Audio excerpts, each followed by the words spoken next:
Good evening, welcome છે. ખૂબ ખૂબ બધાનો જીજીએફ ના ઓનલાઈન ડોક્ટર સત્રમાં ખૂબ ખૂબ બધાનું સ્વાગત છે. આજે આપણી સાથે ખૂબ જ સરસ રીતે ડોક્ટર પ્રકાશભાઈ જોશી જોઈન થઈ ગયા છે. પ્રકાશભાઈ છે પોતે ગોલ્ડ મેડલિસ્ટ છે અને આખો પ્રોગ્રામ આપણે અરેન્જ કર્યો છે વિનેશભાઈ ચોટાઈએ. તો વિનેશભાઈ પણ જોઈન થઈ ગયા છે. તો વિનેશભાઈ તમારો પણ ખૂબ ખૂબ સ્વાગત છે. આપણે ક્વેશ્ચન આન્સર છે એ લાસ્ટમાં લઈશું અને હું રિક્વેસ્ટ કરું છું વિનેશભાઈને કે મંચ ઉપર આવે. હા, ત્યાંથી પ્લીઝ આપનું માઇક ઓપન કરશો પ્લીઝ. હરિઓમ. હા વિનેશભાઈ, થેન્ક યુ. આખો પ્રોગ્રામ આજે વિનેશભાઈ અરેન્જ કર્યો છે. એરેન્જ તો ભગવાન શ્રી કૃષ્ણ કર્યો છે. બધું પ્રોગ્રામ એરેન્જ કરીને મોકલતા.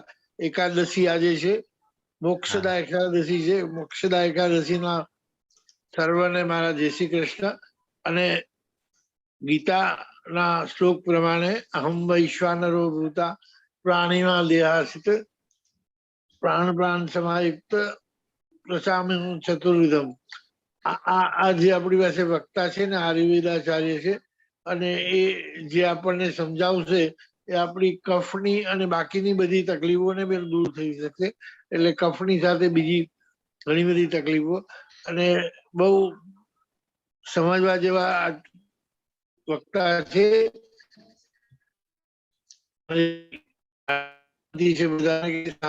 સાંભળી તમારા યોગ્ય હોય એટલા રજૂ કરજો. હરિઓમ. હરિઓમ હરિઓમ. Thank you Vineshbhai. હવે હું રિક્વેસ્ટ કરીશ આપણે પ્રતિમાબેનને કે વધારે પડતો, પ્રતિમાબેન આપણી સાથે પહેલેથી જોઈન થયા છે. એમની પોતાની એક એમની ઇમેજ છે અને તેઓ રઘુકુલ સ્થાપવા જઈ રહ્યા છે. આવતા 5 વર્ષમાં એમનું ઇન્ડિયાનું સૌથી મોટામાં મોટું રઘુકુલ હશે. અને હું રિક્વેસ્ટ કરીશ પ્રતિમાબેનને કે તમે ડોક્ટર સાહેબનો ઇન્ટ્રોડક્શન આપીને આજનો પ્રોગ્રામ આપણે ચાલુ કરીએ. તો mike hand over to you Pratimaben. Nimishbhai અને વિનેશભાઈ ચોટાઈ અને બધા જીજીએફ ના મેમ્બરોના મારા નમસ્કાર. હું છું ડોક્ટર પ્રતિમા જોશી અને મારા હસબન્ડ ડોક્ટર પ્રકાશ જોશી આજના વક્તા છે. એ પોતે ગોલ્ડ મેડલિસ્ટ આયુર્વેદિક ડોક્ટર છે. 40 વર્ષથી એમનું આયુર્વેદની પ્રેક્ટિસ છે અને ઓલ ઓવર ઇન્ડિયા અને અબ્રોડ એમના પેશન્ટો છે. એમની સ્પેશિયાલિટી ક્રોનિક ડિસઓર્ડર, કોઈ પણ ક્રોનિક ડિસઓર્ડર હોય તો લોકો એમને કોન્ટેક્ટ કરે છે અને આયુર્વેદથી એ સારા કરવાની કોશિશ કરે છે. એમના વેબસાઇટ તમે જુઓ તો એમાં એમણે લખેલું છે કે if reports are normal and you are abnormal then you contact મી.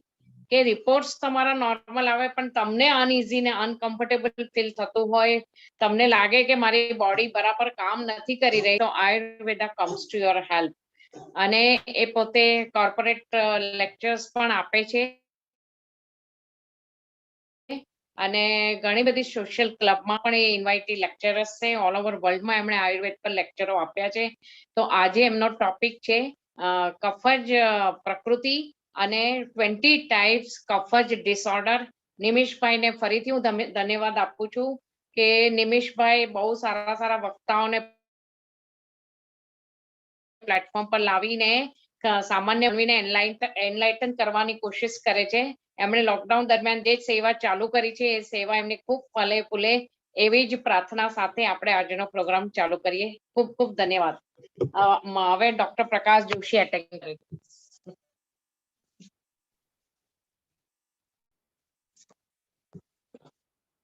હા નિમેશભાઈ, પ્રણામ બધાને. એક વખત બધા જોરદાર તાળીઓથી આપણે ડોક્ટર સાહેબનું સ્વાગત કરીએ. બધાના માઇક બંધ છે પણ બધાના કેમેરાથી તમે તાળીઓ વગાડી શકો છો. Thank you. વેલકમ છે તમારું.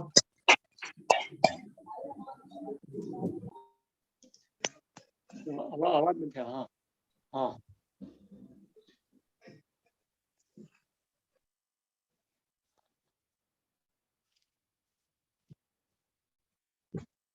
અચ્છા, હવે હું ચાલુ કરું નિમેશભાઈ? હા જી, પ્લીઝ ચાલુ કરો આપ. તો નિમેશભાઈ અને તમારા બધા ટ્રસ્ટીઓને મારા પ્રણામ છે. અને આજે વિનેશભાઈ ચોટાઈએ જે કહ્યું કે આજે મોક્ષદા એકાદશી છે, તો એના નિમિત્તે મારા મનમાં એક નવો વિચાર પર સ્ફુર્યો આજે તમને બધાને કહેવા માટે કે એકચ્યુઅલી સ્પીકિંગ આપણે મોક્ષ શેનાથી મળે? તો કે સર્વપ્રથમ તો આપણને બંધન શું છે એની ખબર પડે. તો કે બંધન આપણને આપણા જે કામ, ક્રોધ, મદ, મોહ, લોભ અને અહંકાર છે એનાથી જ ઉત્પન્ન થતા હોય છે. તો જો એનાથી આપણે મુક્તિ પ્રાપ્ત કરી શકીએ તો આપણને રોગથી પણ મુક્તિ પ્રાપ્ત થાય છે. ખાલી કર્મક્ષય નથી થતો, પણ રોગથી પણ મુક્તિ થાય છે. કારણ કે એક અલગ સાયન્સ છે જેના પર ભવિષ્યમાં શક્ય છે તો બોલીશ કે વિચારોથી અને લાગણીઓથી રોગો થાય છે, અને કેવા કેવા રોગો થાય છે અને કેવી રીતે મટી શકે છે એના ઉપર પણ હું કહી શકીશ. તો આપણને જો આપણા વિચારોથી મુક્તિ મળે તો નેચરલ રોગોથી પણ મુક્તિ મળે, અને એ પ્રમાણે બધા જ કર્મોનો ક્ષય થાય તો મોક્ષ પણ શક્ય બની શકે છે. તો વિનેશભાઈ ચોટાઈ ખરેખર બહુ વિદ્વાન છે, તો એમના નિમિત્તે આટલું કહેવાનું મને પણ પ્રાપ્ત થયું. અને હવે હું આજના આપણા વિષયો પર વાત કરીશ કે કફ પ્રકૃતિ અને તેનાથી થતા 20 પ્રકારના રોગો. તો આજનો વિષય વર્તમાન યુગને માટે એટલો રિલેવન્ટ છે કે છેલ્લા 2 વર્ષથી લોકો વાયરસ સંક્રમિત થતા કફજ રોગથી જ પીડાઈ રહ્યું છે.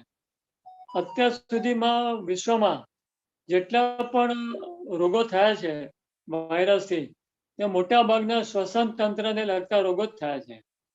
એટલે કે રેસ્પિરેટરી સિસ્ટમને લગતા. જેવી રીતે કે પહેલા સાર્સ નામનો રોગ થયેલો, તે પણ વર્લ્ડ વાઇડ થઈ ગયેલો, તે પણ રેસ્પિરેટરી સિસ્ટમને લગતો હતો. પછી છે તે બર્ડ ફ્લૂ થયેલો, તે પણ ફ્લૂનો એક પ્રકાર જ હતો. તો એનાથી પણ સમગ્ર વિશ્વમાં ઘણા બધા લોકોને રોગ થયેલો. અને હવે અત્યારે કોવિડ એટલે કે કોરોના થયેલો છે કે જેનાથી લોકો ભયભીત છે. છેલ્લા 2 વર્ષથી લગભગ આખું વિશ્વ લોકડાઉન થઈ જાય તેવું આપણા જીવનમાં તો આપણે સર્વપ્રથમ વાર જોયું. તો અત્યાર સુધી આપણે કફના રોગોને બહુ લાઇટલી લેતા હતા, પણ હકીકતમાં હવે એવો સમય આવે છે કે જો કોઈને થોડી ખાંસી કે કફ થઈ જાય તો પણ લોકો એકદમ એલર્ટ થઈ જાય છે, અને કોઈ વખત લોકોને જો છીંકો આવે તો લોકો ભયભીત થઈ જાય છે. તો લોકો એકબીજાથી દૂર થઈ જતા હોય છે. તો એટલે કફજ રોગોનો, અને સાથે સાથે આ વિન્ટર સિઝન છે, શિયાળો પણ આવે છે.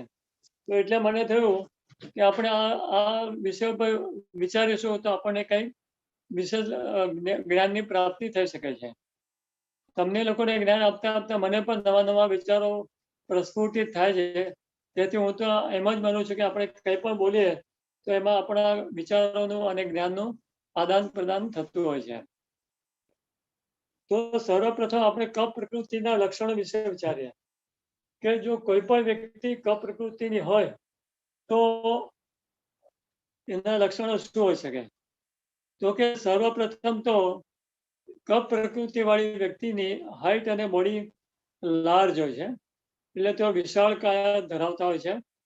એમનું મસ્તક પણ મોટું હોય છે, અને આખું બોડી મોટું હોય છે. તેઓ આમ જાડા હોય છે. હેરિડિટરીલી પણ તેઓ ઓબેઝ હોઈ શકે છે, અને સાથે જ તેમના વાળ પણ ખૂબ જ ગ્રોથ સારો હોય છે અને ઘનઘોર હોય છે, જેને કહી શકાય. અને તેઓ સ્વભાવના પર શાંત, સ્થિર અને મક્કમ સ્વભાવના હોય છે. તેમને કોઈ પણ વ્યક્તિ પોતાના વિચારોથી જલ્દીથી હટાવી શકતી નથી, અને તેઓ પોતાના આઈડિયાઝમાં ખૂબ જ ફર્મ હોય છે. અમુક અંશે તેઓ હઠાગ્રહી પણ થઈ શકે છે, એટલે એમને એમના વિચારોથી દૂર કરવા હોય તો વધારે પડતો પ્રયત્ન કરવો પડી શકે છે. તેઓ કોઈ પણ એક વસ્તુને જો માની લે તો એમને એમાંથી વિચલિત કરવું હોય તો બહુ મુશ્કેલી હોય છે. બાકી અધરવાઇઝ તેઓ રોયલ સ્વભાવના હોય છે. તેઓ ખૂબ જ ઉદાર મતવાદી હોય છે, ક્ષમાશીલ હોય છે, સહનશીલ હોય છે, અને ઝઘડા ટંકાથી દૂર રહેવા વાળા લોકો હોય છે. તેઓની સ્કિન ઘણી તો મોઇસ્ટ એટલે કે થોડી ભીની રહેતી હોય, ઠંડી રહેતી હોય એ પ્રકારની સ્કિન હોય છે. ખાલી એ લોકોને ગરમી અને વાયુથી બહુ તકલીફ નથી થતી, પણ કફજ આહાર વિહારથી વધારે તકલીફ થતી હોય છે. તેઓ જો વધારે પડતી ઠંડીમાં રહે, એસીમાં રહે અને ઠંડા આહાર વિહાર વધારે પડતા કરે તો તેમને કફજ રોગો થવાની સંભાવના બીજી પ્રકૃતિ વાળાઓ કરતા વિશેષ રહે છે. તો હવે આપણે 5 પ્રકારના કફોનો જે ઉલ્લેખ છે આયુર્વેદમાં તેના વિશે વિચાર કરીએ.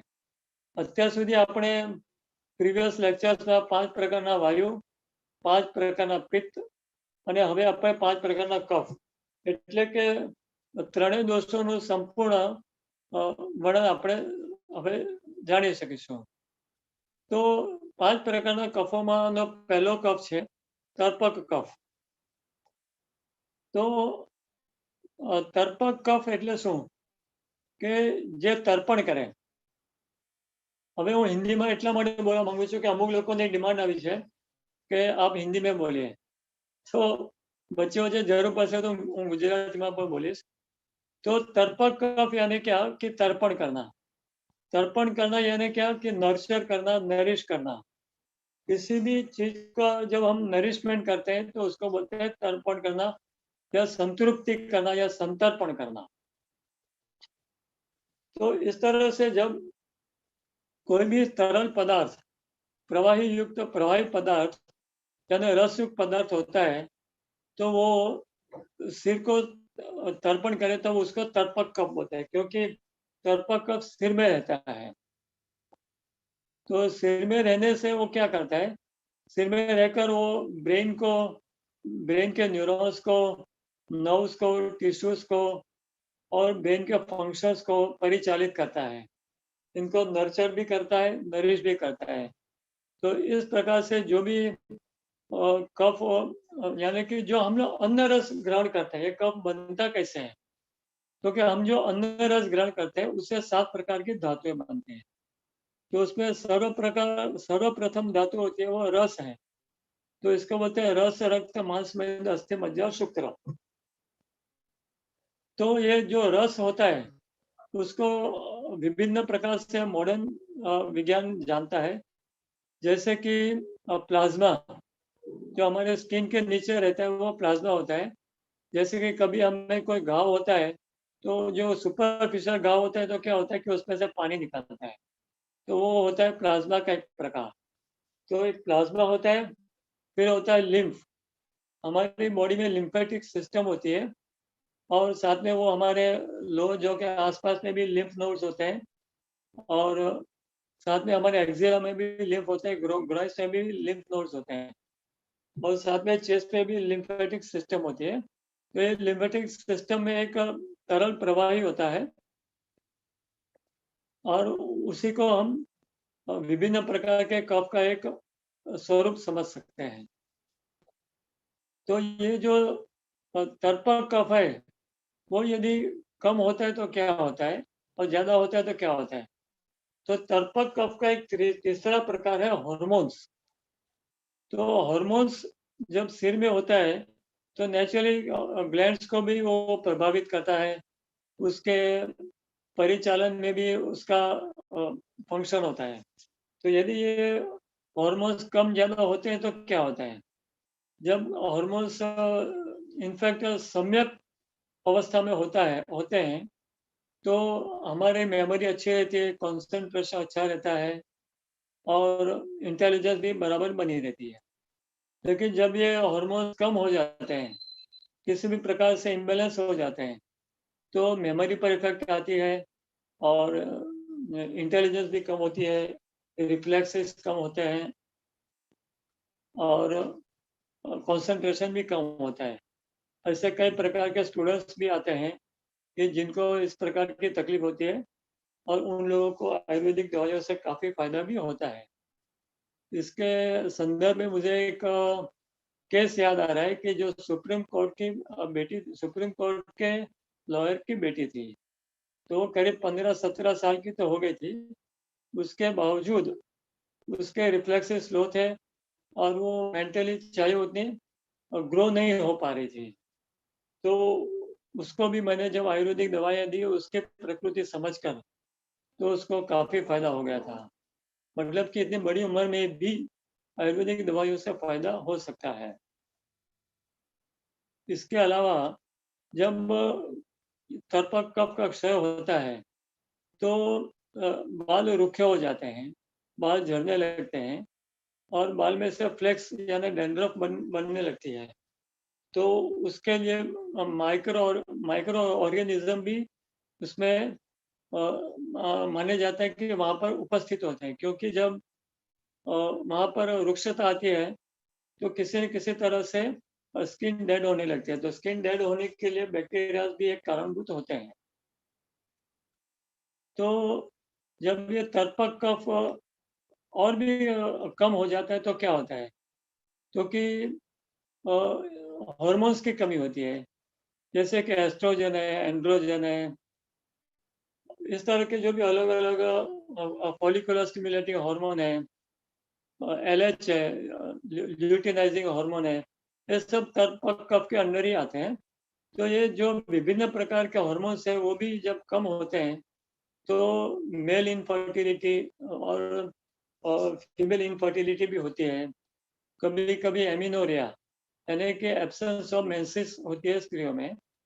तो आजकल तो आश्चर्य की बात यह है कि पिछले कई 5-10 सालों से देखने में आ रहा है कि 15 साल की लड़कियों से लेके 35-45 साल की स्त्रियों तक एब्सेंस ऑफ मेंसेस दिखाई देने लगा है। तो उन लोगों में इतनी छोटी उम्र में एब्सेंस ऑफ मेंसेस क्यों हो रहा है? क्योंकि विभिन्न प्रकार के आहार विहार की जो गलतियां होती है उसकी वजह से ये होता है। तो ये जो कारण होते हैं उसको समझ के यदि ट्रीटमेंट की जाती है तो बहुत फायदा होता है। तो इसके अलावा जो भी विभिन्न प्रकार के रोग होते हैं तर्पक कफ के कमी पेशी से, उसमें एक है आंखों का नरिशमेंट।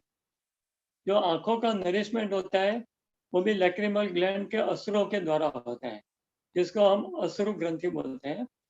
तो अश्रु ग्रंथि जब सूख जाती है तो क्या होता है कि आंखों को घुमाना फिराना, उसके मूवमेंट्स करना, लेफ्ट राइट करना, ये मुश्किल होता है।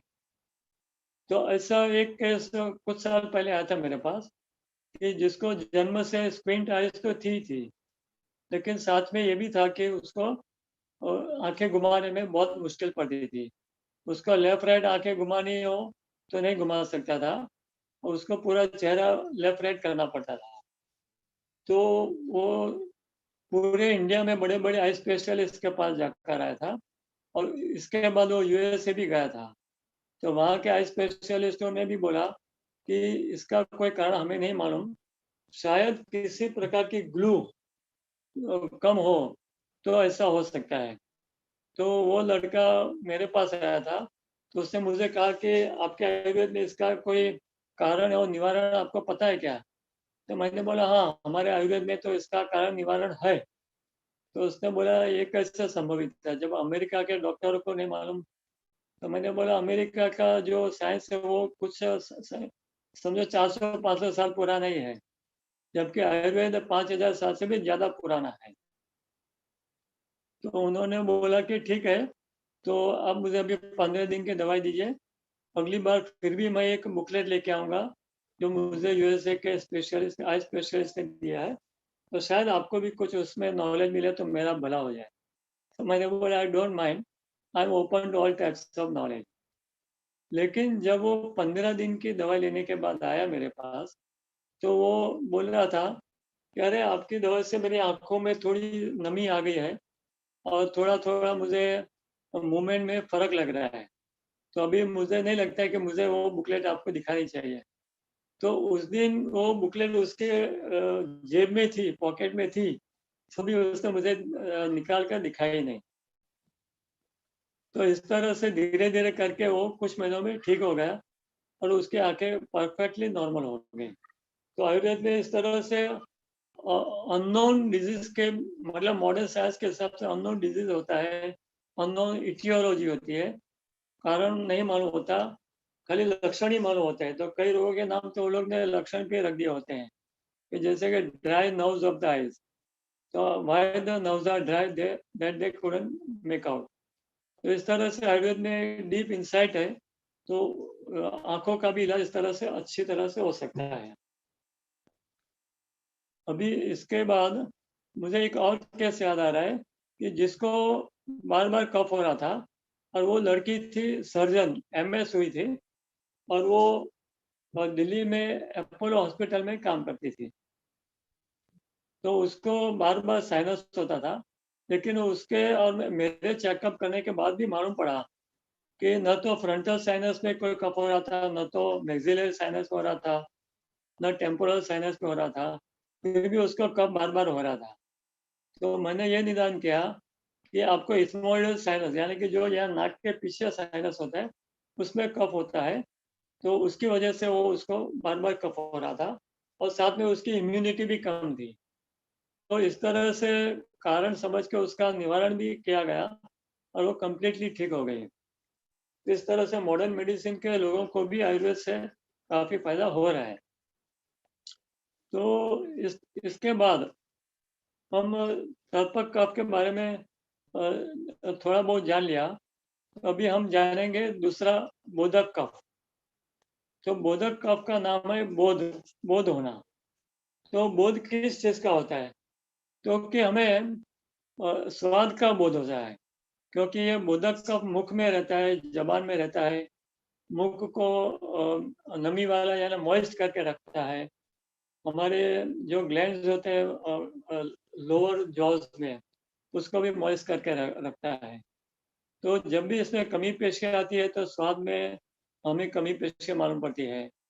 और देखो कुदरत ने क्या करिश्मा किया है कि जबान में 6 प्रकार के टेस्ट बर्ड है, और पूरे वर्ल्ड में जितने भी क्रॉप्स है, फ्रूट्स है, वेजिटेबल्स है, वो भी ये 6 टेस्ट वाले ही होते हैं। उनमें से कोई भी व्यंजन या कोई भी क्रॉप्स या फूड 6 टेस्ट से परे नहीं है, उससे बियॉन्ड नहीं है।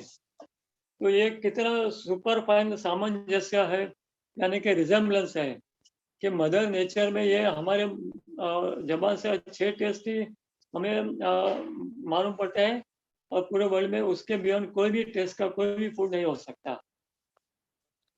तो अब ये टेस्ट बर्ड का फायदा क्या है और टेस्ट मालूम पड़ने का फायदा क्या है?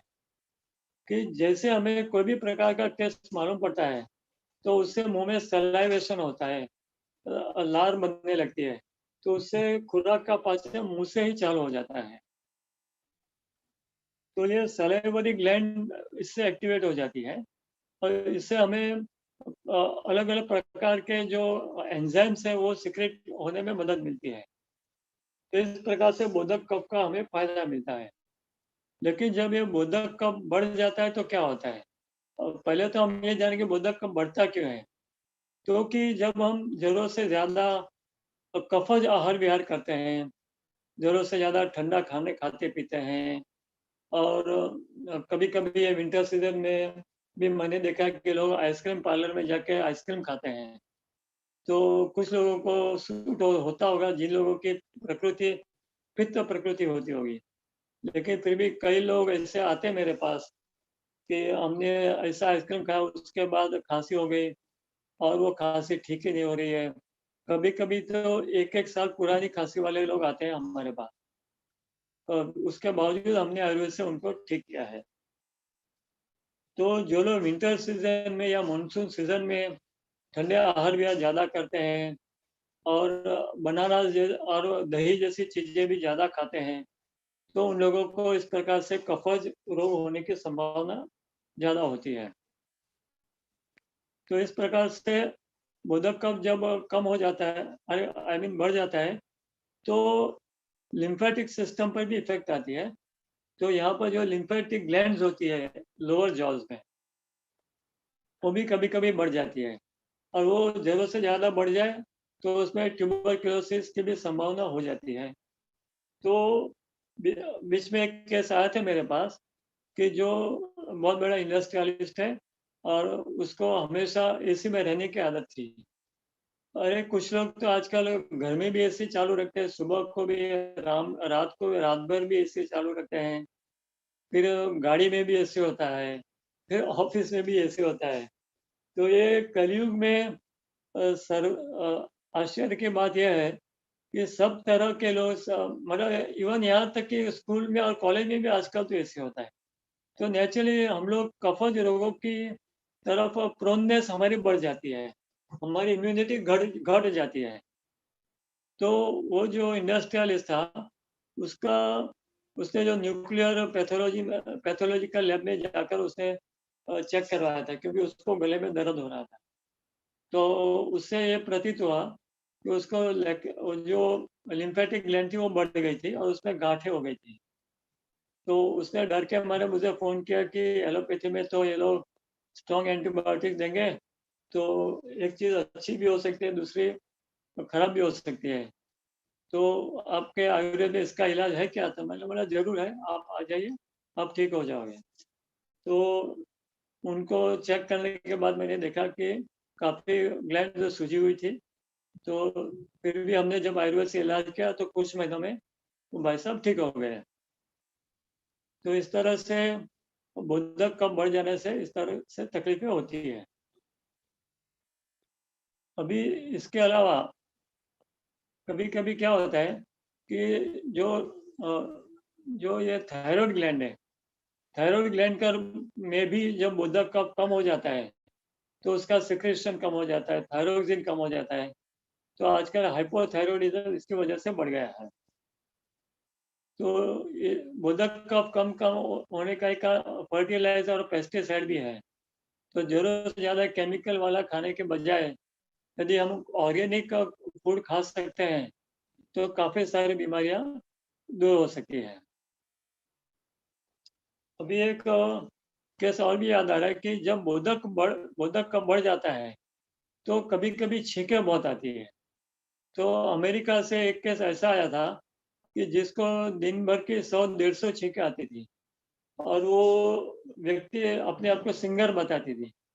तो मैंने उनको पूछा कि आप अपने आप को सिंगर भी बता रहे हो और बोलते हो कि रोज के मुझे 100-150 छींकें आती है, तो आप सिंगिंग करते हो कि छींकें खाते हो? तो वो भी हंस पड़े और बोले कि हाँ, यही तो मेरा प्रॉब्लम है और इसीलिए मैं आपके पास से रिफर हुआ हूँ कि आपके किसी पेशेंट ने मुझे आपके पास से रिफर किया है। तो फिर मैंने उनकी हिस्ट्री ली, तो उसमें कफज आहार विहार काफ़ी थे। तो उनको मैंने बताया कि किस तरह से क्या-क्या परहेज़ करना। फिर मैंने यहीं से उनको एक साथ में 6 महीने की दवाई उन्होंने मँगवा ली। तो मैंने जो दवाइयाँ भेज दी, तो उसके बाद वो तो 6 महीने में पूरे के पूरे ठीक हो गए। तो इस तरह से क्रॉनिक राइनाइटिस इसको बोलते हैं, तो ये भी ठीक हो गया। तो इसके बाद एक और केस याद आ रहा है, क्रॉनिक साइनोसाइटिस, और सच बोलूं तो वो हेरिडिटरी साइनोसाइटिस है। वो जर्मनी से वो लेडी आई थी। तो उसको इतना साइनोसाइटिस था कि पूरा चेहरा सूजा हुआ लगता था, आंखें दुखती थी और वो अपने आप को प्रोफेसर बोलती थी। तो लेडी ने कहा कि मैं जब लेक्चर देती हूँ तो मुझे लगता है मैं गिर जाऊंगी, मुझे इतनी नींद आती है कि मैं खड़े खड़े जैसे गिर जाऊंगी ऐसा लग रहा है, तो मैं कैसे लेक्चर दूँ। तो उस लेडी को हेरिडिटरी साइनोसाइटिस था और बहुत कम डॉक्टर लोग हेरिडिटरी डिजीजेस के दवाइयाँ जानते हैं। तो ऊपर वाले की दया से हमें ऐसी दवाइयों का ज्ञान प्राप्त है। तो ऐसे कई प्रकार के हेरिडिटरी डिजीजेस हमने ठीक किए हैं।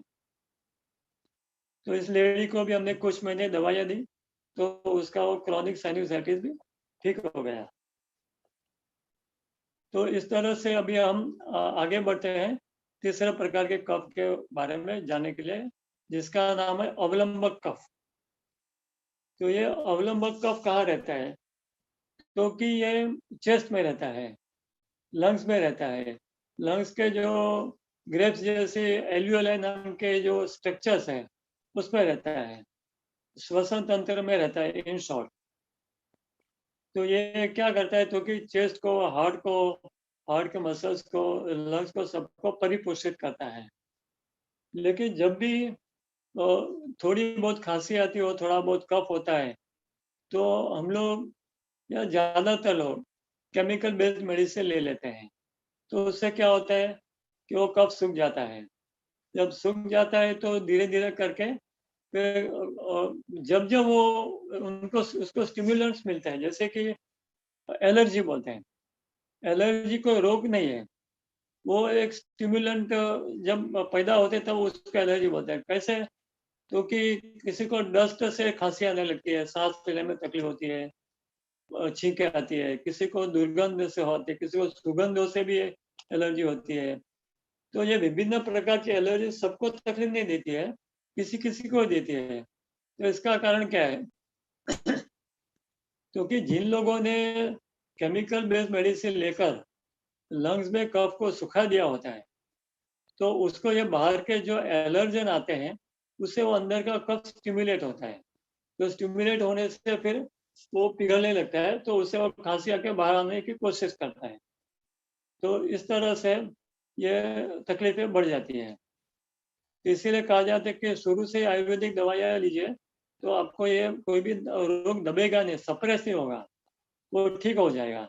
वरना उसमें से नए नए रोग पैदा होते हैं। अस्थमा भी इसी में से पैदा होता है। जब बार बार कफ सुखाया जाता है तो धीरे धीरे लंग्स यानी कि एल्वियोलाई चोकअप हो जाते हैं, तो उससे अस्थमा हो जाता है। It is so simple. इसके अलावा कभी कभी इओसिनोफिल्स बढ़ जाते हैं, तो उसको बोलते हैं इओसिनोफिलिया। तो ऐसे कई प्रकार के मतलब बहुत सारे रोगी आए इओसिनोफिलिया से ग्रसित, और उन लोगों को आयुर्वेदिक दवाई से हमने पूर्ण रूप से ठीक भी कर दिया है।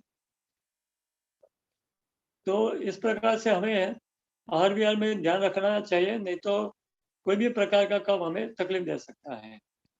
अभी हम आगे जाने की कोशिश करेंगे और चौथे अवलंबक कफ के बाद आएगा और क्लेदक कफ। तो चौथा कफ है क्लेदक कफ। तो क्लेदक कफ पाचन प्रणाली में रहता है। पाचन प्रणाली में विभिन्न प्रकार के एंजाइम्स होते हैं, वो क्लेदक कफ का कार्य करते हैं। तो ये जो एंजाइम्स होते हैं वो हमें जो भी हम आहार करते हैं उसको पचाने में बहुत फायदा करते हैं। और एक क्लेदक कफ जब कम हो जाता है तो क्या होता है? क्योंकि भूख कम लगती है। भूख कम लगने से क्या होगा? तो कि इंडाइजेशन होगा। इंडाइजेशन से एसिडिटी भी हो सकती है, और एसिडिटी से गैस भी होता है। अभी कोई पूछेगा कि एसिडिटी से गैस कैसे होता है? क्योंकि हम कोई भी चीज गर्म करते हैं, जैसे कि पानी है, पानी को भी गर्म करो तो भाप निष्पन्न होती है ना, तो स्टीम निष्पन्न होती है। तो इस तरह से एसिड से भी धीरे धीरे करके गैसेज होने लगते हैं, तो वो उससे बर्पिंग होता है। बर्पिंग यानी बार बार डकारे आना, और गुजराती में बोलते हैं कि ओड़का रवा। तो ऐसे एक केस मुझे याद आ रहा है कि जो मुलुंड से आ रहा था, वो बहुत यंग उम्र से उसको, वो बोल रहा था वो 5-7 साल का था तब से उसको गैस हो रही थी। तो मुझे भी आश्चर्य हुआ कि इतनी छोटी उम्र में गैस हो रही थी किसी को। और वो जब मेरे पास पहुंचा तब आप नहीं मानोगे कि उसकी उम्र 25 साल की थी। तो इतना क्रॉनिक केस था वो, बार बार गैस होने का। तो इसका कारण यही निकला कि उसको मंदाग्नि थी, और मंदाग्नि के कारण उसको वर्म्स भी हो गए थे, इन्फेक्शन भी हो गया था। और ये नेचुरल है कि कोई भी चीज जब परिपाचित नहीं होती तो वो पड़े पड़े सड़ेगी। और सड़ने की प्रक्रिया किससे होती है? तो कि बैक्टीरिया से। तो जब बैक्टीरिया पनपेंगे तो कोई भी चीज जल्दी से ठीक नहीं हो सकती। आजकल लोग यूट्यूब पर बोलो या व्हाट्सएप पर बोलो, एक दूसरे को बहुत अच्छे सलाह सूचना देने की कोशिश करते हैं कि ये खा लो तो ये फायदा हो जाएगा, ये खा लो तो ये ठीक हो जाएगा। तो कभी कभी किसी किसी को फायदा होता भी होगा, लेकिन ज्यादातर लोगों को उससे कुछ ना कुछ तकलीफ भी होती है, क्योंकि प्रकृति का ज्ञान नहीं होता। और हमें हमारे शरीर को क्या सूटेबल है ये नहीं मालूम होता, क्या सूटेबल नहीं है ये भी नहीं मालूम होता। बीच में एक भाई साहब आए थे, बहुत बड़े व्यापारी थे। वो बोलते थे कि मैंने तो चरक संहिता पढ़ा, सुश्रुत संहिता भी पढ़ी है। मैंने वो देख देख के मेरी चिकित्सा की, लेकिन मेरी तो तकलीफें बढ़ गई। तो मैंने बोला यदि इतना ही आसान होता आयुर्वेद तो फिर डॉक्टरों की जरूरत ही क्या है। तो फिर वो डायरेक्टली सब लोग पढ़ के अपने आप ही सब चिकित्सा कर सकते थे। In fact Ayurveda is so much so deeper nobody can imagine। तो फिर भी उनको उनकी चिकित्सा हमने की और उनको धीरे धीरे करके ठीक कर दिया। इनफैक्ट उन्होंने तो उनका वात पित्त कफ तीनों इम्बेलेंस कर दिया था। ये भी आपको बता दो कि ज्यादातर लोग जो लोग हाफ नॉलेज लेके अपनी चिकित्सा खुद करते हैं ना, उनका मैंने ऑब्जर्व किया है कि वो लोग के वात पित्त कफ तीनों इम्बेलेंस हो जाते हैं और वो लोग इतनी तकलीफ भोग भोग के आते हैं कि मुझे भी दया आती है। ये लोग सेल्फ मेडिकेशन क्यों करते हैं? क्योंकि self medication is worse than any other medication. तो इस तरह से जब क्लेदक कफ बढ़ जाता है तो क्या होता है कि उससे भी फैट मेटाबॉलिज्म बोलो या जनरल मेटाबॉलिज्म बोलो, इनफैक्ट तो जनरल मेटाबॉलिज्म इम्बेलेंस होता है। तो जब मेटाबॉलिज्म इम्बेलेंस होता है तो कुछ चीज़ें कम होगी, कुछ चीज़ें ज़्यादा बनेगी। जैसे कि कुछ विटामिन या मिनरल्स कम बनेंगे, ज़्यादा बनेंगे। आजकल फैट और कैल्शियम, B12, हीमोग्लोबिन, आरबीसीज इसका ज़्यादा प्रचलन है। तो ये सब चीज़ें ज़रूरत से ज़्यादा कम या ज़्यादा बनती हैं। तो कभी कभी ये देखा जाता है कि जब कफज हृदय रोग होता है, तो कफज हृदय रोग कैसे होता है? क्योंकि उसकी शुरुआत होती है जो मेटाबॉलिज्म में फैट का इम्बेलेंस होता है, फैट मेटाबॉलिज्म डिस्टर्ब होता है, तब होती है उसके शुरुआत। तो फैट बनाने का कार्य कौन करता है? तो कि liver has more than 600 functions. तो लीवर फैट मेटाबॉलिज्म को भी प्रभावित करता है और जब ये क्लेदक कफ बढ़ जाता है तो धीरे धीरे करके वो लीवर में भी संचित होने लगता है। जब लीवर में कुछ भी संचित होने लगेगा तो नेचुरली डीके होगा तो इन्फेक्शन होगा। तो इस प्रकार से इतने रोगी आते हैं मेरे पास, तो वो लोग बोलते हैं कि हम लोग बड़े बड़े स्पेशलिस्ट के पास जाकर आए, लेकिन वो लोग बोलते हैं कि इसका कोई परमानेंट इलाज नहीं है, क्योंकि फैटी लिवर एक बार हो गया तो हो गया। और वो लोग को फिर एक बार फैटी लिवर हो गया तो बार बार फैट ज़्यादा बनेगा।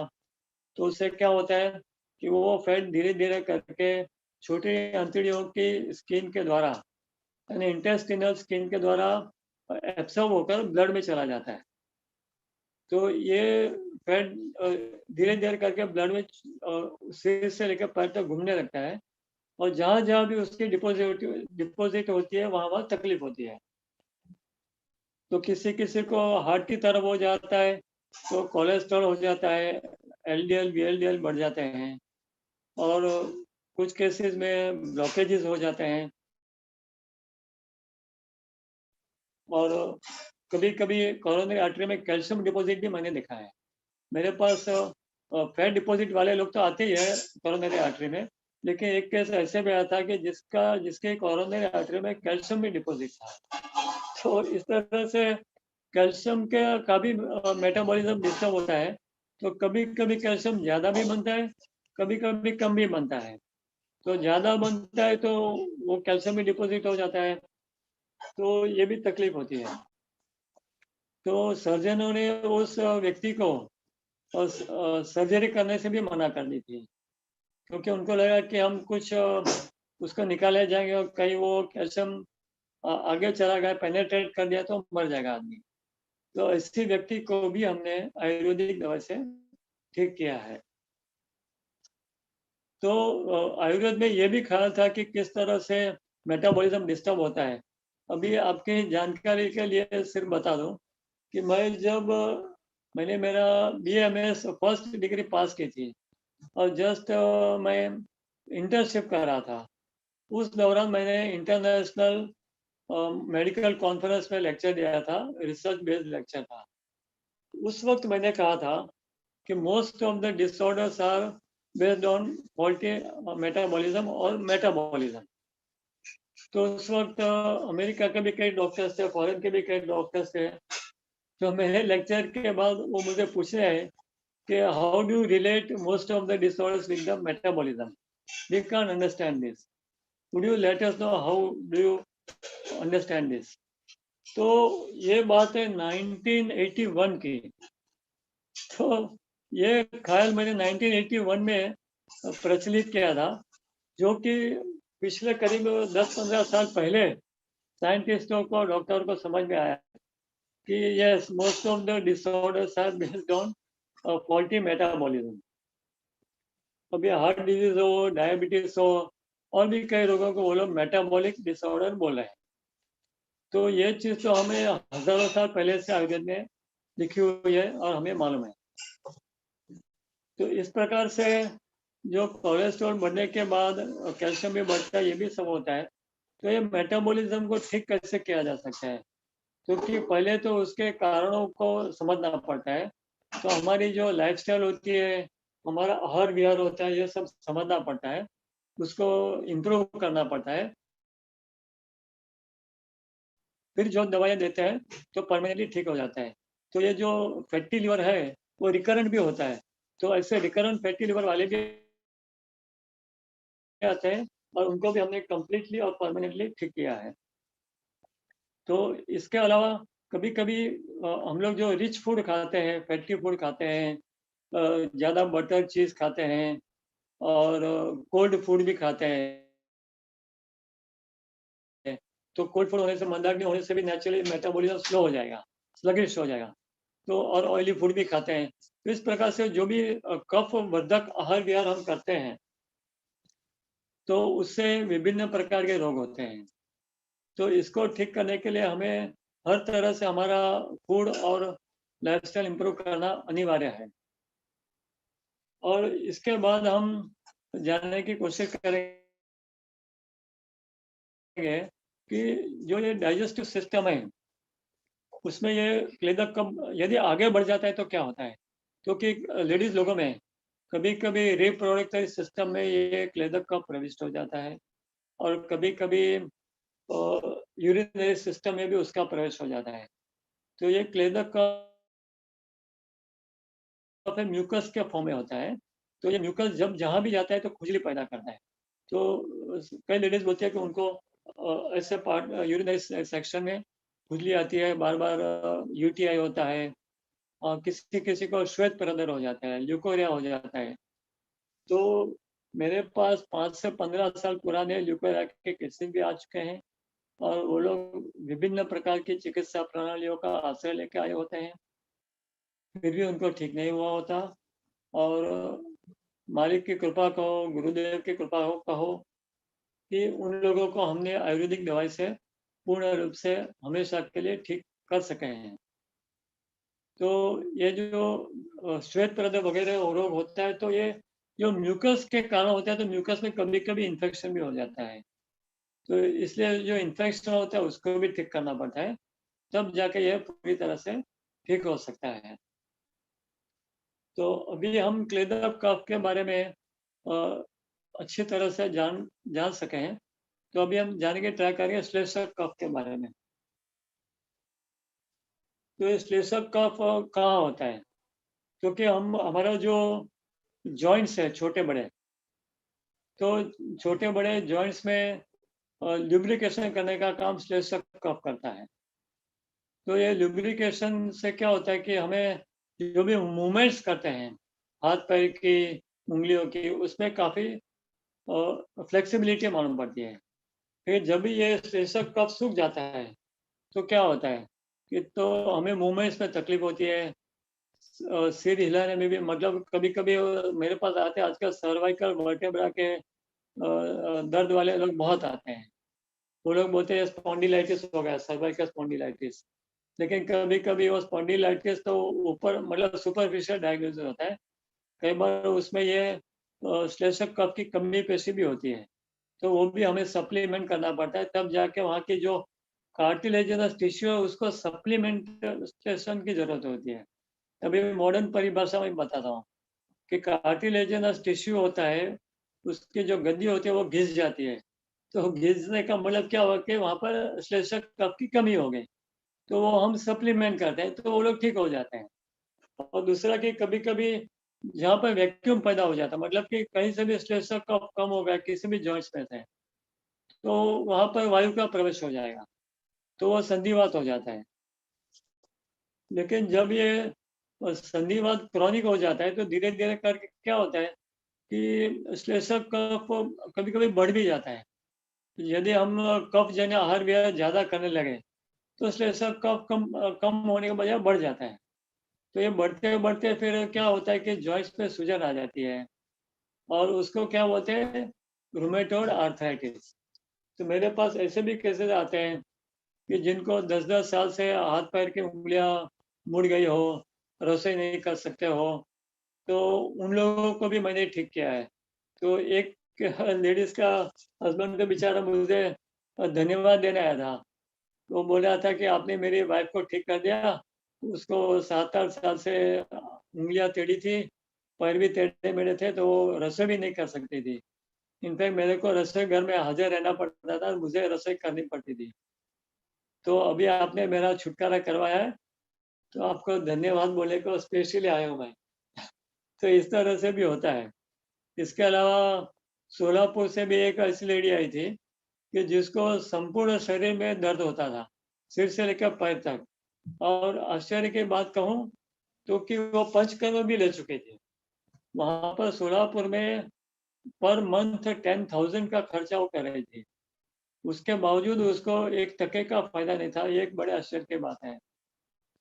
लेकिन जब उसकी बेटी जो कि यहाँ मुंबई में, वो भी पुणे में रहती थी, तो पुणे से आके ठीक हो गई थी उसके माइग्रेन से, तो वो फिर वहां से सोलापुर से उसकी माँ को लेके आई थी। तो उसको मैंने पूरी तरह से ठीक कर दिया, तो वो भी सिर्फ 6 महीने में वो ठीक हो गई थी, ज्यादा भी समय नहीं लगा था। और इसके साथ साथ मुझे याद आ रहा है कि उस लेडी के पति को भी मेमोरी लॉस का प्रॉब्लम था और आंखों का भी प्रॉब्लम था, जबकि उसका पति अकाउंटेंट था बैंक में। तो वो घबरा रहा था कि यदि being an accountant, if I have a lack of memory and a lack of vision, then it will be a very troublesome thing. So that is why he came to me, and luckily with the help of Ayurveda, he could be cured completely and permanently. तो अभी मुझे लगता है कि करीब question answer का समय अभी शुरू हो गया है, तो अभी ये सेशन मैं क्वेश्चन आंसर के लिए खुला रख रहा हूँ। धन्यवाद। Thank you everybody for listening to me carefully and cheerfully. Excuse me doctor સાહેબ, જરાક છે ને તમારો અવાજ અમને બહુ સ્લો આવતો હતો. ચેટ બોક્સમાં મેસેજ પણ છે કે ઓડિયો બહુ સ્લો હતો તમારો. તો નેક્સ્ટ ટાઈમ પ્રોગ્રામમાં જરા ઓડિયો તમારો માઇક્રોફોન નજદીક રાખજો. હા, કારણ કે હેન્ડ્સ ફ્રી વગર છે ને ક્લિયર સંભળાતું નહોતું, એવું થઈ જતું હતું, સ્લો હતો અવાજ. બીજી વાર ધ્યાન રાખીશું આપણે. હા, અત્યારે એટલે મેં કીધું તમને પ્રોગ્રામની વચમાં ડિસ્ટર્બ ના કર્યું. હા, તો કોઈને સવાલો પૂછવા તો પૂછી શકો છો. હા, કોઈને ડોક્ટર સાહેબને સવાલ કરવા હોય તો હવે હેન્ડ રાઇઝ છે. કોઈને સવાલ પૂછવા હોય હેન્ડ રાઇઝ કરજો તો આપણે એમને અનમ્યુટ કરશું. જેને પણ ડોક્ટર સાહેબને ચેતનાબેન તમારો હેન્ડ રાઇઝ છે પણ તમારો ઓડિયો બંધ છે. ચેતનાબેન, તમારો હેન્ડ રાઇઝ છે પણ તમારો ઓડિયો બંધ છે. તમારો ઓડિયો નથી, તમે ઓડિયો ચાલુ કરો. ઓડિયો નથી તમારો, નથી, અવાજ નથી એમનો. બીજા કોઈને પૂછવું હોય તો હેન્ડ રાઇઝ કરશો તો આપણે. હા, જયશ્રીબેન શાહ. જયશ્રીબેન શાહ, તમારો તમને રિક્વેસ્ટ મોકલી છે મેં. હા, થેન્ક યુ મેડમ. જયશ્રીબેન શાહ, તમારો વિડિયો બી સ્ટાર્ટ કરો તમારો. મારો ક્વેશ્ચન છે કે થઈ ગયો વિડિયો ચાલુ? સ્પોટલાઇટ આપી છે મેં તમને, તમે વિડિયો. હા હા, બસ બરોબર છે હવે. હા બોલો. મારો ક્વેશ્ચન છે ઘણા શરદી ખૂબ જ રહે છે. આ શું છે? કેટલા સમયથી? મને ઘણા વર્ષોથી શરદી ખૂબ જ રહે છે, મટતી જ નથી. ઘણી દવા કરી. અચ્છા, તો વાંધો નહીં, એક ઓર દવા કરી શકો છો. હવે હા? તમારે ઈચ્છા હોય તો તમે ફોન કરીને આવી શકો છો. તો તમારું કન્સલ્ટિંગ કરીશ અને તમારા કારણો જાણીશ અને એકોર્ડિંગલી દવા આપીશ, તમે ઠીક થઈ જશો. તમારું એડ્રેસ? હા, મારું એડ્રેસ તમે મારો ફોન નંબર હશે કદાચ, મેં લખો તો હમણાં કહી શકું છું ફોન નંબર. બોલું? હા ડોક્ટર સાહેબ, આપણે ચેટ બોક્સ નંબર નાખી દઈશું. હા હા થઈ જશે ફેર. હા હા, ફેર પડી જશે. આપણે ચેટ બોક્સમાં નંબર નાખી. Okay okay, thanks. વેલકમ.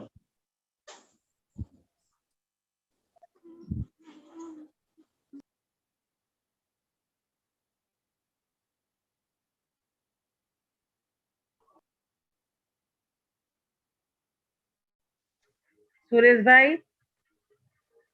તમને અનમ્યુટ ની રિક્વેસ્ટ મોકલાવી છે. મળી. હા ઓકે. ઓકે.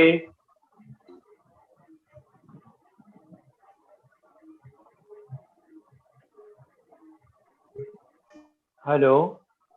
હા હેલો, સુરેશભાઈ બોલો. હા ડોક્ટર સાહેબ, મારું નામ સુરેશભાઈ રાવલ છે અને મને લગભગ 3 વર્ષ પહેલા છે ને આંગળામાં આમ વળી જતા હોય એવું પણ લગભગ થયું હતું. ડોક્ટર પાસે ગયો, પછી રિપોર્ટ કરાયા, પછી આર્થરાઇટિસ છે એમ કરીને ખબર પડી, સાંધાના દુખાવો. તો મોબાઈલ એમની દવા કરાવી મેં લગભગ 1-2 મહિના સુધી, પણ એમણે કીધું કે એટલે હ્યુમરેટાઇટિસ પાસે ગયો હતો બોરીવલીમાં, અને એને કંઈક રિપોર્ટમાં તો નીલ બતાવતું હતું, પણ એને એમ કીધું કે છે કરીને, કે ઘણી વાર રિપોર્ટમાં ના આવે. એક રિપોર્ટ કાઢ્યો હતો પણ એમાં દેખાતું નતું. પછી એની દવા ચાલુ કરી હતી, પણ પછી એને કીધું કે લગભગ તમારે મારા ડોક્ટરે તો મને એમ બી કીધું કે તમે સારું કોઈ જલ્દી આવ્યા, અધરવાઇઝ તમારે આંગળા છે ને વળી જાય. પણ તમે હવે આ પ્રમાણે આપ એની પાસે જાઓ. એટલે એ ડોક્ટર પાસે હું ગયો હતો બોરીવલીમાં, અને લગભગ 2 મહિના દવા લીધી. પણ એમાં શું છે કે એને કીધું કે લોંગ ટર્મ તમારે દવા લેવી પડે, લગભગ 6-8 મહિના. પછી અમે ડિસિઝન લીધો કે વૈદની દવા લઈએ. એટલે બોરીવલીમાં એક વૈદ છે, આપણે ઓમ શાંતિ ચોક પાસે, એ બહુ ફેમસ છે, શકુંતલા ક્લિનિક નામ છે. એની પાસે ગયો હતો, અને છે મોંઘો પણ બહુ સારો છે. તો એનાથી મને સારું લાગતું હતું, પગમાં સોજા બી આવી ગયા હતા. Everything is good. પણ અત્યારે પછી મેં દવા બંધ કરી દીધી એમની. લગભગ 3-4 મહિના મેં દવા લીધી. પણ પછી વન પર્સને સજેસ્ટેડ મી કે તમે મહારાષ્ટ્રનાથી કાઢો લો કરી. મહારાષ્ટ્રનાથી કાઢો. તો અત્યારે લગભગ 3.5 વર્ષથી હું આ કાઢો લઈ રહ્યો છું. એનાથી મને ઠીક લાગે છે, પણ દુખાવો નથી, પણ સોજો 2 આંગળીમાં, અને મોબાઈલ વધારે પકડું તો મને ત્યાં દુખાવો થાય છે, પર્ટિક્યુલરલી એ હાથમાં, મારા રાઈટ હેન્ડમાં. હા, તો એકચ્યુઅલી સ્પીકિંગ તમારી મૂળભૂત ચિકિત્સા નથી ને તમારી મૂળભૂત ચિકિત્સા, એટલે તમારું જે મેટાબોલિઝમ છે ને એ હજુ સુધી બરાબર થયું નથી. અચ્છા, ઓકે. હા, એટલે મેટાબોલિઝમ બરાબર કરીએ ને તો તમારું આ કાયમનું મટી શકે, નહીં તો આ તમારું મટવું મુશ્કેલ થઈ જશે. અચ્છા, અને હું જે કાઢો લઉં છું એ પ્રોપર છે કે ન લેવો જોઈએ? મહારાષ્ટ્રનાથી કાઢો છું. એ શું છે કે એ જનરલાઇઝ્ડ મેડિસિન છે કે પર્ટિક્યુલરલી તમારા કારણનો ઉપચાર નથી કરી શકતી. અચ્છા, ઓકે. હા, વ્યક્તિગત કારણો સમજીને, તમારી પ્રકૃતિ સમજીને, તમારી લાઈફસ્ટાઈલ સમજીને, ફૂડ ઇન્ટેક સમજીને, બધું સમજીને પછી જે ચિકિત્સા થાય ને તે ખરી ચિકિત્સા થાય. ઓકે. તો ઠીક છે. તમે ચેટબોક્સમાં નંબર મૂક્યો છે ને તમે? હા, બેને કહ્યું છે કે તેઓ નંબર મૂક્યો છે, તો તમે ફોન કરીને આવી શકો છો. તમે ક્યાં કરશે તમારું ક્લિનિક સર? ગોરેગાંવ વેસ્ટમાં, ગોરેગાંવ વેસ્ટ. ઓકે, ઠીક છે. Okay, thanks a lot sir. Thank you very much. પણ નુકસાનકારક તો નથી ને આ કાઢો જે છે એ નુકસાન કરે? 1% નુકસાન. મારી પાસે બીજા ડોક્ટરોના સ્ટેરોઇડ લીધેલા કેસીસ આવે છે, તો એ સ્ટેરોઇડ ની મેં દૂર કરીને આપી છે. સો don't worry. Okay sir, thanks a lot. Thank you very much. Welcome. Thank you. Hemlataben, Hemlataben તમને Yes. નમસ્તે ડોક્ટર સાહેબ, હા બોલો હેમલતાબેન. હું હેમલતાનો મિસ્ટર બોલું છું. હા બોલો બોલો સાહેબ. તમારું લેક્ચર બહુ એક્સેલન્ટ હતું. લાસ્ટ ટાઈમે બી સાંભળ્યું હતું, આજે બી અમે સાંભળ્યું છે બધા કેસીસ.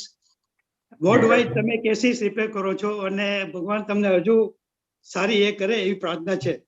હવે મારો ધન્યવાદ. પ્રોબ્લેમ એ હતો ડોક્ટર સાહેબ કે હ્યુમન હાર્ટ નું ફંક્શન જો ઓછું હોય તો હા. આયુર્વેદિકમાં એવું કઈ મેડિસિન છે કે ઇમ્પ્રુવ થાય કે થોડું વધે બસ? હા, એમાં ઘણું થઈ શકે છે. આયુર્વેદમાં શું છે કે અમે લોકો રિજ્યુવિનેશન પ્રક્રિયા બહુ સારી કરી શકીએ છીએ, જેને આપણે પુનર્જીવિત કરવું. બરાબર. આ ખાલી આયુર્વેદમાં જ આની ચિકિત્સા છે અને આનો વિચાર અને આનો દ્રષ્ટિકોણ આયુર્વેદમાં છે. કોઈ પણ વસ્તુને પુનર્જીવિત કરવી. તો હા, તો મારી પાસે એવા કેસ આવે છે જેના હાર્ટ ખાલી 15% કામ કરતો હતો. બરાબર. તો એમણે ખાલી 3 મહિના ચિકિત્સા કરી તો 30% પર આવી ગયેલું. ઓહો, બહુ સરસ. હા, તો સાયનમાં એક હાર્ટની બહુ મોટી હોસ્પિટલ છે. હા, તો ત્યાં જઈને બતાવ્યું એમણે, તો ડોક્ટર પણ આશ્ચર્યમાં પડી ગયા કે અરે how it is possible. Correct. પણ હોવી જોઈએ ને. તો એવું શક્યતા બહુ સારી છે. તો કેવી રીતે અમે તમને આવીને મળીએ, શું કેમ છે? અથવા તો હા, તમે ફોન કરીને કન્સલ્ટ માટે આવી શકો છો. ના, એના બધા પેપર્સ ને તો બધું છે લઈને આવે તો તમને થોડો ખ્યાલ ક્લિયર આવે. હા, વાંધો નહીં sir. And her age is 75, Dr. Saib. અરે, you are looking like a 55. બાપરે. એ નહીં, મારે વાઇફ ને એમ લગતા નહીં. Problem with her. વાંધો નહીં, કોઈને કેમ. તમારો નંબર ને આપશો જરાક તો અમે આવીશું બોમ્બે. જરૂર જરૂર. હા, thank you so much. Thank you very much. હવે હજુ બીજા કોઈને જો ડોક્ટર સાહેબને સવાલ કરવો હોય તો હેન્ડ રાઇઝ કરે તો આપણે એમના સવાલનું નિરાકરણ કરાવીએ. કોઈને કઈ પૂછવું છે? અચ્છા, અક્ષયાનંદભાઈ, તમને અનમ્યુટ ની રિક્વેસ્ટ મોકલાવી છે, અનમ્યુટ થાઓ. હા, નમસ્તે. તમને અનમ્યુટ કર્યા છે, બોલો શકો છો ભાઈ. ડોક્ટર સાહેબ. હા બોલો મોટા ભાઈ. અચ્છા, આપણે હળદર વાળું ગરમ પાણી સવારે પી શકાય યા તો કેટલું પી શકાય? અઠવાડિયામાં 1-2 વાર પીવાય? સલાહ આપશો? એમાં તમારી પ્રકૃતિ પર નિર્ભર છે કે તમારી જો પ્રકૃતિ હોય તો તમે લઈ શકો છો. હંમેશા કોઈ પણ વસ્તુનો લિમિટમાં સારી પડે. તો તમને જો સસ્તું હોય તો તમે અઠવાડિયામાં 3 વાર પણ લઈ શકો, નહીં તો અઠવાડિયામાં 2 વખત લેવાનું. અચ્છા, બીજું ડોક્ટર સાહેબ, હમણાં કોરોનાના ટાઈમમાં એવું પ્રચલિત થયું કે રોજ ગરમ પાણીમાં હળદર નાખીને કોરડા કરવા જોઈએ, તો એ તકલીફ કરે ખરું લાંબે ટાઈમે? ડિપેન્ડ. હવે તમારે જો પિત્ત પ્રકૃતિ હોય તો તમને તકલીફ રહેશે લાંબા ગાળે, નહીં તો વાંધો ના આવે. કફ પ્રકૃતિ હોય તો વાંધો ના આવે. મને સમજાવ્યું નહીં સર. હા, તો એમાં પિત્ત પ્રકૃતિ એટલે શું કે કોઈ કોઈ લોકોને ગળામાં બળતરા થાય, મોઢામાં છાલા પડે અથવા એસિડિટી થાય, તો પછી બંધ કરી દેવાનું એવું બધું. Okay, thank you.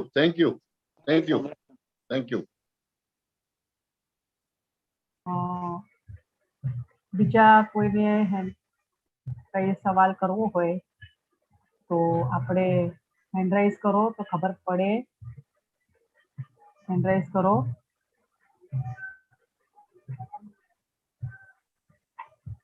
તો આપણને ખબર પડે. ડોક્ટર સાહેબ, એક ક્વેશ્ચન હું તમને કરું છું કે મારા મિસ્ટર ને છે ને એલર્જીક કફ બને છે, કારણ કે આપણું પરફ્યુમ નું કામકાજ છે, એટલે અગરબત્તી પરફ્યુમ નું. તો એમને ઘણા વખતથી આ પ્રોબ્લેમ છે એલર્જીક અસ્થમા નું કફનું.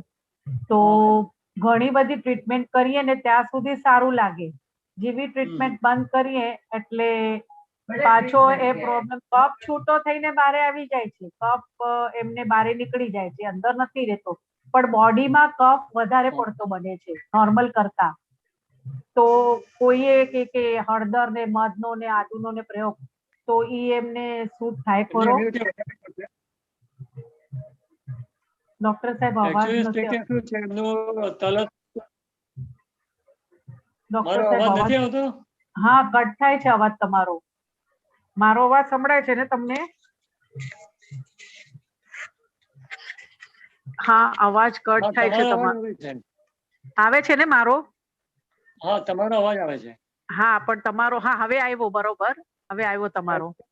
તમારી તરફ કદાચ કઈક પ્રોબ્લેમ હશે, બાકી બીજા બધા લોકોએ તો બરાબર વાત કરી, એટલે બીજા બધાનો અવાજ બરાબર આવતો એવું લાગે છે. અચ્છા, આવે છે, બરાબર આવે છે. બીના, તમારી કઈ પ્રોબ્લેમ લાગે છે? બધામાં અવાજ બરાબર નથી આવતો. બધાને અવાજ આવે છે. સાંભળો, બેધા પૂછ બોલે છે ને આવે છે, પણ તમારો અવાજ કટ જ થાય છે બધા. તમારો અવાજ છે ને ડોક્ટર સાહેબ ઓછો આવે છે, તમારો ઓછો આવે છે. વાંધો નહીં, કયો વચ્ચે વચ્ચે કટ થાય છે. બરાબર આવ્યું છે, લોકોને ઓછો આવે લાગે. હવે બોલો બોલો. તમારા હસબન્ડ ને છે ને ડિટેલ્ડ હિસ્ટ્રી લઈને એકોર્ડિંગલી જો દવા કરવામાં આવે ને તો એમને કાયમનું સારું થઈ શકે છે. ઓકે, બરોબર. તો અમે લોકો તમને છે ને અપોઇન્ટમેન્ટ લઈને મળવા આવીએ છીએ એક દિવસ. ત્યાં ગોરેગાંવમાં આપણી ક્લિનિક છે ને? હા, ગોરેગાંવમાં એમજી રોડ. હા, તો તમારે અપોઇન્ટમેન્ટ લઈને અમે તમને મળવા આવીએ છીએ, કારણ કે અમારે શું છે કામકાજ છે પરફ્યુમ નું, અને એ કામ તો બંધ થાય નહીં, તો એનો રસ્તો કાઢવાનો છે આપણે. Naturally professional basically it is a profession. હા, પ્રોફેશન સાથે કનેક્ટેડ છે પરફ્યુમ નો. તો થેન્ક યુ, અમે તમને મળવા માટે આવીએ છીએ. Okay okay okay. હવે બીજા કોઈને શું કોઈ ક્વેશ્ચન કેવો છે? અક્ષયભાઈ કક્કડ નો હેન્ડ રેઝ છે. હા, પાછું એમને અનમ્યુટ કર્યા છે અક્ષયભાઈ.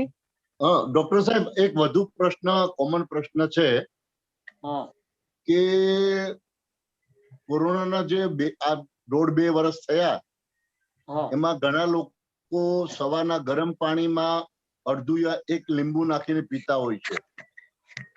ઘણાને તકલીફ નથી હોતી, તો શું એની માત્રા અડધું 1 લીંબુ તકલીફ ન હોય તો લઈ શકાય? આ એક બધાને કોમન પ્રશ્ન છે. આ કોરોના ટાઈમમાં ઘણા લોકો પીતા બી હશે અત્યારે બી.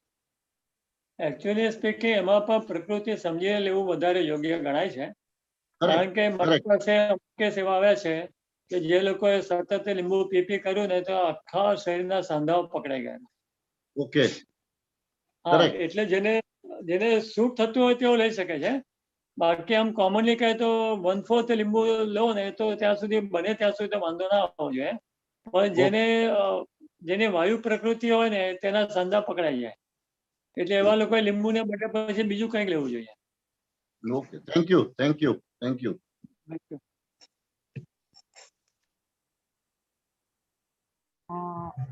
હવે આપણને બીજા કોઈને કઈ પૂછવું છે ડોક્ટર સાહેબને તો પૂછી શકે છે, નહીં તો પછી આપણે વર્કશોપ ટ્રેન કરીએ. બીજા કોઈને કઈ પૂછવું છે ડોક્ટર સાહેબને? ડોક્ટર સાહેબ? હા, હવે કોઈનો કઈ પ્રશ્ન લાગતો નથી, તો આપણે આજના સેશનને એન્ડ તરફ લઈ જઈએ. અને તમારો ખૂબ ખૂબ આભાર છે. ગુજરાતી ગૌરવ ફાઉન્ડેશન વતી હું તમારો આભાર માનું છું. અને બહુ જ સરસ કફજન્ય પ્રકૃતિ માટે તમે જે કીધું, તો આપણે ઘણીવાર છે ને ઘણા નુસ્ખા કરતા હોય છે, પેપરમાંથી વાંચીને, ચોપડીઓમાંથી વાંચીને પોતાના પર પ્રયોગ કરતા હોય છે, પણ તમારા આ સેશનમાંથી જાણવા મળ્યું કે આપણા પર આપણો પ્રયોગ કરવાનો નહીં, નિમ હકીમ ખતરાજાન થઈ જાય એના કરતા બધાની તાસીર સરખી ન હોય. ડોક્ટરની રાય લઈને આપણે પછી પ્રયોગ કરવાના, ચાહે આયુર્વેદિક હોય કે કોઈ પણ હોય. પોતે ડાયરેક્ટ પોતાના પર પ્રયોગ નહીં કરવાનો. બધાને ખાસ વિનંતી છે કે સાહેબ, આપણને ડોક્ટર સાહેબે બી કીધું કે એકને એક ફાવતું હોય તો બીજાને કદાચ સૂટ ન પણ થતું હોય અને એ પ્રોબ્લેમ આપણો વધી જાય, એના કરતા આપણે કોઈની સલાહ ડોક્ટરની લીધા વગર કોઈ પણ આયુર્વેદિક દવાનો પણ ઉપયોગ કર્યા પહેલા વિચાર કરવાનો. બરોબર ને સાહેબ, ડોક્ટર સાહેબ? તો તમારો ખૂબ ખૂબ આભાર છે. હા, ને બહુ સરસ સેશન હતું તમારું. અને આ સેશનમાંથી ઘણા લોકોને ઘણું જ જાણવા મળ્યું કે કફ થવાના કારણો શું છે. અને થોડું ઘણું હોય તો તમે ચલો ઘરના ઈલાજ આપણે કરી લઈએ, પણ જ્યારે ક્રોનિક થઈ જાય ત્યારે આપણે ઘરગથ્થુ ઈલાજમાં નહીં પડવાનું, આપણે ધ્યાન રાખવાનું. અને તમારો ખૂબ આભાર માનું છું. અને બધાને એકવાર આપણે અનમ્યુટ કરીએ છીએ. બધાને આપણે અનમ્યુટ કરી અને બધાને અનમ્યુટ કરીએ અને જય હો મંગલમય હોના નારા સાથે આપણે આ સેશનને હા આપણે thank you very much doctor. જય શ્રી કૃષ્ણ. બહુ જ સરસ સેશન. બધાને શુભરાત્રી. જય હો જય મંગલમય હો હો. મંગલમય હો. જય શ્રી કૃષ્ણ બધાને.